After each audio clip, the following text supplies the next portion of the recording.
नमस्कार दोस्तों, मैं आपका दोस्त, आपका साथी Chetan Chavda, motivational speaker and business coach. जैसे कि आप जानते हैं कि इस बिजनेस में कामयाब होने के लिए दो कला सीखनी पड़ेगी। पहली कला लोगों को बिजनेस में कैसे लेके आए और दूसरी कला जो लोग आए हैं उनको टीम में कैसे परिवर्तित करें, यानी कि रिक्रूटमेंट प्रोसेस और डुप्लीकेशन प्रोसेस। ये दोनों प्रोसेस में हमें मास्टर बनना पड़ेगा। जब हम प्लान दिखाते हैं तो हमें कई प्रकार के ऑब्जेक्शन आते हैं और इस टॉपिक के ऊपर हमने बहुत से वीडियोस बनाए, हमने एक एक टॉपिक के रिलेटेड वीडियोस बनाए। आज बिल्कुल उसी प्रकार से एक ऑब्जेक्शन के लिए ये वीडियो मैं बना रहा हूं। मैं उम्मीद करता हूं कि आप इस वीडियो को डेफिनेटली पसंद करेंगे। आज का ऑब्जेक्शन है कि जब आपका प्रोस्पेक्ट ये कहता है कि मैं तो ज्वाइन कर लूं लेकिन मेरे साथ लोग नहीं जुड़े तो, अगर मैं प्रोडक्ट सेल नहीं कर पाया तो, अगर मैं टीम नहीं बना पाया तो, अगर मेरा काम नहीं चला तो क्या होगा। ये बहुत ही इंटरेस्टिंग ऑब्जेक्शन है और आज इस ऑब्जेक्शन को टैकल करने के लिए मैं आपको एक कहानी सुनाने वाला हूं। ये कहानी आपको अपने प्रोस्पेक्ट को सुनानी है। बहुत ही फनी कहानी है। इससे आपका प्रोस्पेक्ट पूरी तरीके से एग्री हो जाएगा और आपके साथ ज्वाइन करने के लिए तैयार हो जाएगा। तो चलिए आइए मिलके इस कहानी का लुत्फ उठाते हैं और अपने नॉलेज को बढ़ाते हैं।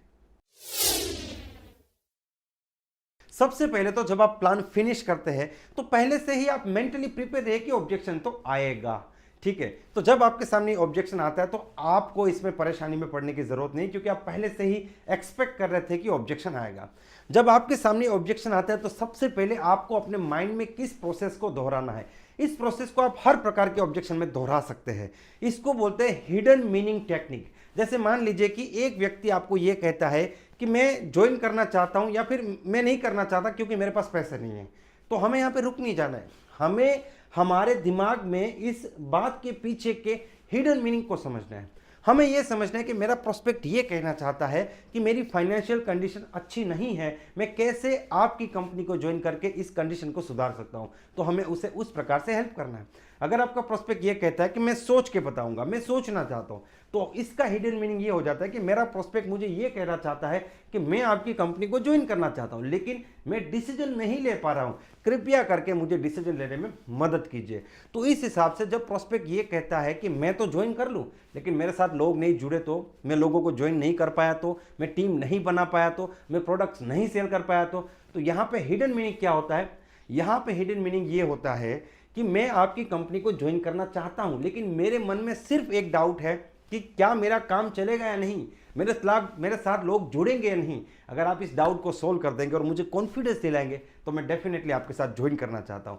तो अब आपको पता चलेगा कि आपको बोलना क्या है, ठीक है। देखिए, आपको समझना है कि अगर आपका प्रोस्पेक्ट सवाल पूछ रहा है that means he is interested, उसको इंटरेस्ट है। अगर उसको इंटरेस्ट नहीं होता तो वो कोई सवाल पूछता ही नहीं। तो पहली चीज आपको समझना है कि ऑब्जेक्शन आया यानी कि इसको सोल्व करके मैं इस व्यक्ति को ज्वाइन करा सकता हूं। ये कोई नेगेटिव व्यक्ति नहीं है, ये सिचुएशन मेरी फेवरेबल सिचुएशन है, यहां पे मुझे रिजल्ट मिलेगा। हिडन मीनिंग आपको पता चल गया। अब आपको क्या करना है, उसकी मदद करनी है। उसके मन का जो डाउट है उसे आपको सोल्व करना है, ठीक है। सबसे पहले आप क्या कीजिए, उन्हीं की बात को फ्रेम कीजिए अपने शब्दों में। आप उनको बोलिए कि देखिए, मुझे यह समझ में आ रहा है कि आप इस कंपनी को ज्वाइन करना चाहते हैं लेकिन आपके मन में सिर्फ एक डाउट है कि क्या लोग जुड़ेंगे या नहीं, आपका काम चलेगा या नहीं। सही बात है। तो आपका प्रोस्पेक्ट कहेगा एग्जैक्टली यही बात है। फिर आप पूछिए कि अगर ये प्रॉब्लम आपका सोल्व हो जाए तो आप ज्वाइन करने के लिए तो पूरी तरीके से तैयार है। मैं रिपीट करना चाहूंगा, अगर ये प्रॉब्लम आपका सोल्व हो जाए तो आप ज्वाइन करने के लिए तो पूरी तरीके से तैयार है। यहां पे आपका प्रोस्पेक्ट कहेगा यस, हाँ, अगर ये प्रॉब्लम सोल्व हो जाए तो मैं ज्वाइन करने के लिए तैयार हूं। देखिए, इस फंडामेंटल को आप सभी जगह पे अप्लाई कर सकते हैं, ठीक है। जैसे मान लीजिए प्रोस्पेक्ट ने कहा मेरे पास पैसे नहीं है, तो आप उनको कहिए कि देखिए, मुझे ये समझ में आ रहा है कि आप इस कंपनी को ज्वाइन करना चाहते हैं लेकिन प्रॉब्लम यह है कि अभी आपके पास इस कंपनी को ज्वाइन करने के लिए पैसे नहीं है। यस और नो। प्रोस्पेक्ट कहेगा यस। अगर ये प्रॉब्लम सोल्व हो जाए तो आप तो ज्वाइन करने के लिए तैयार है। यस। जैसे आपके प्रोस्पेक्ट ने कहा कि मैं सोच के बताऊंगा, देखिए मुझे ये लगता है कि आप इस कंपनी को ज्वाइन करना चाहते हैं लेकिन आप डिसीजन नहीं ले पा रहे हैं। यस और नो। यस। अगर ये प्रॉब्लम सोल्व हो जाए, आप डिसीजन ले ले तो आप ज्वाइन करने को तैयार है। यस। मैजिकल टेक्निक है, ठीक है। तो आप इसे सबसे पहले अप्लाई कीजिए। अब क्या हुआ पता है, आपके प्रोस्पेक्ट को भी ये अनकॉन्शियसली मैसेज चला गया कि मुझे बस इस प्रॉब्लम को सोल्व करना है। अगर ये प्रॉब्लम सोल्व हो गया तो मैं तो ज्वाइन करने के लिए तैयार हूं, ठीक है। अब आप उनको बोलिए कि देखिए, मैं आपको एक बहुत ही अच्छी कहानी सुनाता हूं, आप इसे ध्यान से सुनिए। एक गांव में दो दोस्त थे, एक का नाम था रमेश और दूसरे का नाम था सुरेश। ये दोनों ही ऑप्टिमिस्टिक थे, जिंदगी में कुछ करना चाहते थे, आगे बढ़ना चाहते थे, ड्रीमर थे। दोनों ही मिले और दोनों ने सोचा कि कोई बिजनेस स्टार्ट करते हैं। बहुत सोचने के बाद दोनों ने डिसाइड किया कि हम लोग मिल्क का बिजनेस करेंगे, दूध का बिजनेस करेंगे। हम एक भैंस खरीदेंगे, उसका दूध बेचेंगे, उसमें से पैसा कमाएंगे, फिर दूसरी भैंस, तीसरी, चौथी, और भैंस जो है वो बच्चों को जन्म देती है तो वहाँ से भी भैंस की संख्या बढ़ती जाएगी। और एक समय ऐसा आएगा, कुछ सालों बाद हमारे पास बहुत सी भैंस होगी, हम दुनिया भर का दूध बेचेंगे और हमारे पास बहुत पैसे हो गए, हम अमीर बन जाएंगे। ये बिजनेस तो बहुत बढ़िया बिजनेस है, लेकिन हम दोनों के ही पास पहली भैंस खरीदने के पैसे नहीं है। तो क्या करेंगे? दोनों ने आइडिया निकाला, दोनों शादीशुदा थे। दोनों ने सोचा कि हम घर पे जाते हैं, बीवी को बात करते हैं कि ये कंसेप्ट है हमारे पास जिससे हम अमीर बन सकते हैं, लेकिन हमारे पास भैंस खरीदने के पैसे नहीं है। तो तुम अपना मंगलसूत्र दो, उसे हम बेचते हैं, भैंस खरीदते हैं, बिजनेस स्टार्ट करते हैं, बिजनेस में से पैसा कमाने के बाद हम तुम्हें इससे भी बड़ा मंगलसूत्र खरीद के देंगे। तो दोनों ही इस आइडिया पे एग्री हुए। फिर दोनों ने सोचा कि दोनों एक ही गांव में बिजनेस करेंगे तो फिर कंपटीशन हो जाएगी। तो एक काम करते हैं कि एक व्यक्ति रमेश जो है वो इस डायरेक्शन में 20 गांव दूर चला जाएगा और सुरेश जो है वो इस डायरेक्शन में 20 गांव दूर चला जाएगा। 5 साल तक बिजनेस करेंगे और 5 साल के बाद इसी जगह पे, इसी दिन, इसी टाइम पे एक बार फिर से मिलेंगे और अपनी कामयाबी की कहानी सुनाएंगे। दोस्तों ये कहानी है, इसे कहानी की तरह लीजिए। उस जमाने में व्हाट्सअप, मोबाइल नहीं था कि वो डेली एक दूसरे से बात करे, तो उस रूप में आप इस कहानी को लीजिए। 5 साल बाद की कहानी क्या है? यहाँ से एक आदमी आता है, बढ़िया सी गाड़ी, अच्छे कपड़े पहने हुए, जैसे मान लीजिए एक अमीर आदमी जो था रमेश, और यहाँ से एक आदमी आता है टूटे फूटे कपड़ों में, एकदम बिगड़ी हुई हालत में, साइकिल लेके, एकदम गरीब व्यक्ति जो था सुरेश। अब रमेश जो है वो सुरेश को बोलता है, अरे भाई क्या हुआ, तुम्हारी हालत ऐसी क्यों है? लेकिन सुरेश बोलता है, ये सब छोड़ो, तुम बताओ तुम्हारी हालत कैसे ऐसे हो गई, तुम इतने अमीर कैसे हो गए, क्या हो गया, क्या तुम्हें कोई जादू की छड़ी मिल गई? तब रमेश बताता है, कोई जादू की छड़ी नहीं है, ये वही आइडिया है जो हम लोगों ने मिलकर आज से 5 साल पहले डिसाइड किया था। मैं घर पे गया, अपनी वाइफ को कहा कि मंगलसूत्र बेचते हैं, भैंस खरीदते हैं। हमने मंगलसूत्र बेचा, भैंस खरीदी, उसमें से 1 हुई, 2, 4, 10, आज मेरे पास 500 भैंस है और मैं बहुत बड़ा अमीर आदमी हूँ।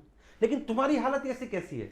तब सुरेश उसको बोलता है कि देखिए, मैं भी घर पे गया, मैंने भी अपनी वाइफ को कहा मंगलसूत्र बेचते हैं, भैंस खरीदते हैं, 1 में से 2 होगी, 2 में से 4 होगी, हजारों भैंस होगी।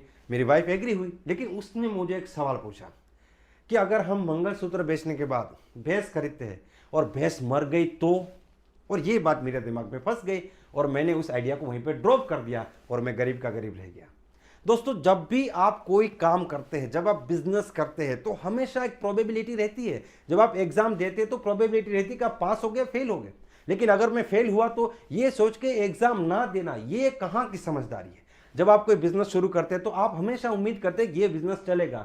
आप कभी ऐसा नहीं सोचते कि ये बिजनेस बंद हो गया तो मेरा लॉस हो गया। तो ऐसा सोचोगे तो आप घर से बाहर नहीं निकल पाओगे, क्योंकि आप ये भी सोच सकते हो कि आज मैं घर से बाहर निकला, मेरा एक्सीडेंट हो गया तो इसलिए घर से बाहर ही नहीं निकलना है। तो this is not the right way to live the life. ये जिंदगी जीने का सही तरीका नहीं है।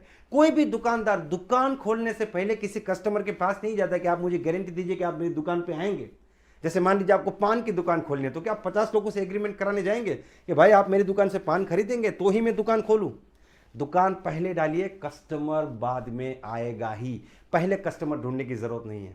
जब आप ये कहानी अपने प्रोस्पेक्ट को सुनाएंगे तो ये थोड़ी फनी कहानी है और आपके प्रोस्पेक्ट के माइंड में सब कुछ क्लियर हो जाएगा और वो पूरी तरीके से आपके साथ ज्वाइन होने के लिए तैयार हो जाएगा। उसके बाद आप कुछ और चीजें ऐड कर सकते हैं कि देखिए, आप 400-500 लोगों को तो जानते हैं, उनमें से कितने लोग हैं जिनको जिंदगी में मौके की जरूरत है? सबको।